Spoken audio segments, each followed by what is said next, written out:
បាទសួស្តីអ្នកទាំងអស់គ្នាថ្ងៃនេះខ្ញុំបង្ហាញតិចនិចក្នុងការដោះស្រាយបញ្ហា Khmer Unicode font នៅក្នុង Telegram គឺរយៈពេលតែត្រឹម1នាទីប៉ុណ្ណោះអ្នកអាចដោះស្រាយបញ្ហានឹងបានជាទូទៅបញ្ហា Telegram គឺអាចកើតឡើងនៅពេលដែលអ្នកទី1គឺអ្នកទៅឡើង Telegram ដំបូងអញ្ចឹងវាអាចមានបញ្ហា Khmer Unicode font នឹងវាទូចមួយទៀតប្រសិនបើអ្នកធ្វើការកំណត់វាធំហើយនៅពេលដែលអ្នកធ្វើការ Windows update គឺវាជួបនៅបញ្ហា Telegram font នឹងទូចចឹងអ្នកឃើញមាន Telegram របស់ខ្ញុំ font វាទូចចឹងវាពិបាកក្នុងការដោះស្រាយ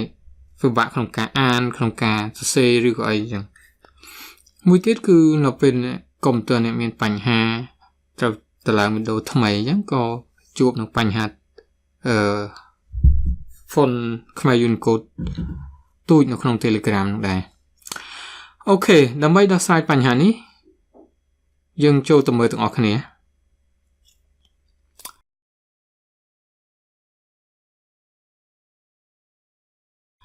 អូខេអញ្ចឹងដើម្បីធ្វើការធ្វើឲ្យទៅជា font ធំគឺនៅទីនេះអ្នកទាំងអស់គ្នាអាចចូលទៅកាន់ website របស់ខ្ញុំធ្វើការ download នៅ font ហនុមានហើយនិង font និង rigidate file អ្នកអាចធ្វើការ download ហើយខ្ញុំបានដាក់ link នៅ video description ដែលនៅទីនេះគឺមានពីររបៀបតែអ្នកអាចយករបៀបទី2នេះដែលខ្ញុំនៅលើវីដេអូនេះគឺអ្នកចំណាយពេលត្រឹមតែ1នាទីឬក៏តិចជាង1នាទីអ្នកអាចដោះស្រាយបញ្ហា font Telegram នឹងបានតែម្ដងដោយមិនចាំបាច់ខាង IT មកជួយអីក៏បានអ្នកអាចធ្វើបានដោយខ្លួនឯងអូខេអញ្ចឹងខ្ញុំបាន download វាហើយអញ្ចឹងនៅទីនេះខ្ញុំបាន download វាខ្ញុំអាច extract វាចេញមកអូខេអញ្ចឹងទី1គឺអ្នកត្រូវធ្វើការដំឡើង font ហនុមាននេះដែលត្រូវបានកែដើម្បីឲ្យវាដំណើរការល្អអញ្ចឹងអ្នកអាច right click យកពាក្យថា install នេះខ្ញុំ replay សារខ្ញុំធ្លាប់បាន install ហើយអូខេអញ្ចឹងវា install រួចហើយអញ្ចឹងទី2គឺធ្វើការ update rigidate right click ថា merge ហើយយើងអូខេអញ្ចឹងនៅពេលហ្នឹង rigidate បានធ្វើការ update ហើយអញ្ចឹងយើងចូលទៅមើល Telegram របស់ខ្ញុំ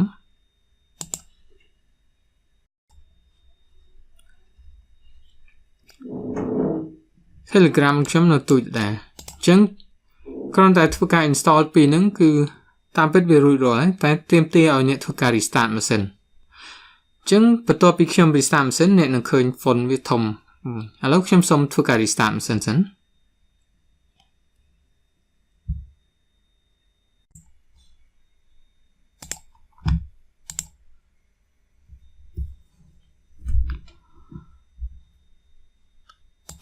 អូខេឥឡូវខ្ញុំបាន restart ម៉ាស៊ីនហើយអញ្ចឹងខ្ញុំបើក Telegram របស់ខ្ញុំមកអ្នកទាំងអស់គ្នាឃើញ font ធំជាងមុនយើងឃើញនៅទីនេះអញ្ចឹងខ្ញុំអាចធ្វើការសរសេរ Khmer Unicode font បាន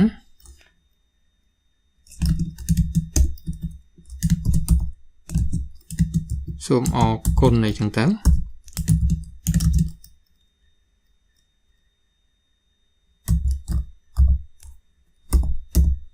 complete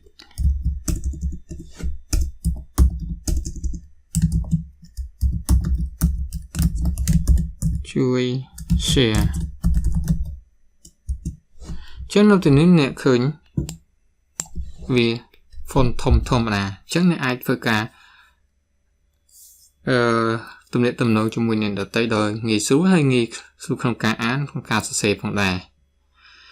ចឹងបើសិនបើអ្នកទាំងអស់គ្នាគិតថាវីដេអូនេះមានប្រយោជន៍សូមជួយធ្វើការ share បន្តផងហើយបើសិនបើអ្នកទាំងអស់គ្នាមិនទាន់បាន subscribe ទេសូមជួយ subscribe ដើម្បីទទួលបានវីដេអូថ្មីៗជារៀងរាល់ថ្ងៃពីរៀនកុំព្យូទ័រ101អូក្នុងនោះផងដែរ complete download font និង rigidate file ចេញពី website របស់ខ្ញុំដែលខ្ញុំបានដាក់ link នៅ video description ហើយបើសិនបើអ្នកទាំងអស់គ្នាចង់មើលបន្ថែមនៅ computer tip and trick